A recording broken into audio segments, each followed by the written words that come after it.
अस्सलामुअलैकुम सबाहल खैर या हबीबी या गलबी या नूरी खुश आमदीद आज के ब्लॉग में। तो जनाब साहब आज सुबह उठे हैं बच्चों को स्कूल छोड़ने के लिए। जैसे ही धन्नो रानी में आके मैं बैठा हूँ, गाड़ी स्टार्ट करने की कोशिश की है तो सिर्फ और सिर्फ डैशबोर्ड की लाइट्स जल रही थी और गाड़ी नहीं स्टार्ट हो रही थी। और डैशबोर्ड पे जनाब साहब ये तीन ऑप्शन, ये एक बैटरी का और एक तेल का यानी इंजन ऑयल का और दूसरा इंजन मैनेजमेंट का तीसरा, ये तीनों शो हो रहे थे।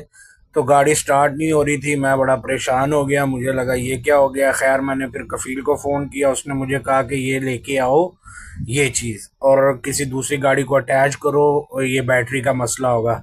तो जनाब साहब फिर मैं ये लेके आया और दूसरी गाड़ी का बंदोबस्त किया और दूसरी गाड़ी के साथ इसको अटैच करके बैटरी को चार्ज करने की कोशिश की है। थोड़ी देर चार्ज करने के बाद जब दोबारा सलफ मारे तो फिर वैसे का वैसा ही, कोई सीन नहीं, वही सब कुछ हो रहा था, गाड़ी स्टार्ट नहीं हो रही थी। तो फिर मुझे कफील ने कहा कि जाओ जाके नई बैटरी लेके आओ।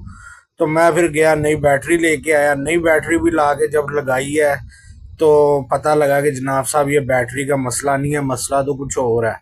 फिर मैंने कफील को बताया कि जनाब नई बैटरी ला के लगाई है, बैटरी वाला कह रहा है ये बैटरी का मसला नहीं है, इसका कोई और मसला है।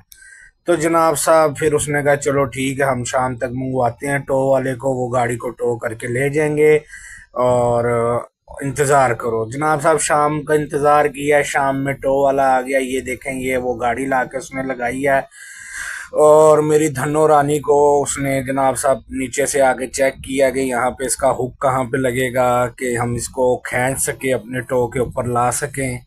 तो फिर उसने जनाब साहब वो कुंडा देखने के बाद टो के लिए उस तार को खींच के मशीन ऑन करके उसने नीचे लेके आया। जैसे कि ये आप देख रहे हैं, ये खींचता हुआ ला रहा है और नीचे ला के उसने धन्नो रानी के हुक में ला के फंसा दिया।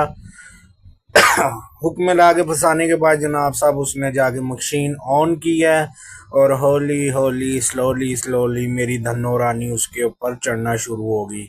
और उसको चढ़ाने के बाद जनाब साहब उसने मुझे कहा धन्नो रानी में आपका जो भी सामान हो ज़रूरी वो आप निकाल लो, क्योंकि बाद में गुम हो गया तो हम इसके ज़िम्मेदार नहीं हैं। तो मैंने जनाब साहब फटाफट जो इसके अंदर चीज़ें थी वो सारी निकाल ली। और ये देखें जी किस तरह प्यार से धन्नो रानी ऊपर जा रही है।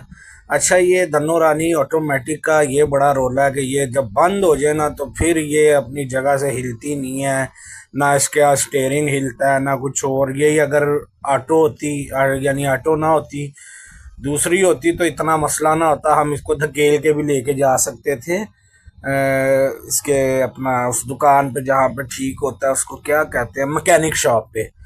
तो जनाब साहब ऑटोमेटिक का ये बड़ा रोल है कि ये फिर अपनी जगह से हिलती नहीं है। तो जनाब साहब इसके लिए टो वाले को बुलवाना ही पड़ता है।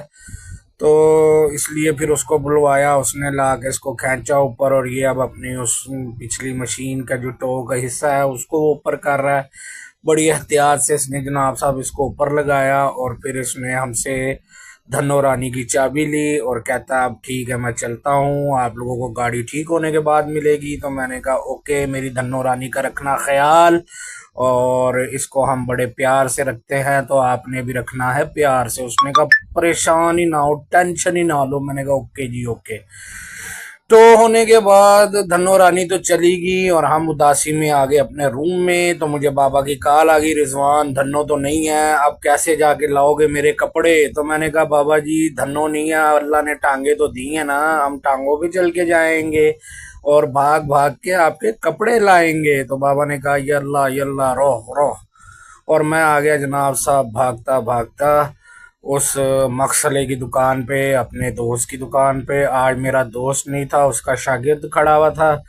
तो यहाँ पे आके मैंने आवाज़ लगाई, शागिर्द बाहर आया, उसने लाके मुझे बाबा के कपड़े दिए और मैं लेके घर चला गया।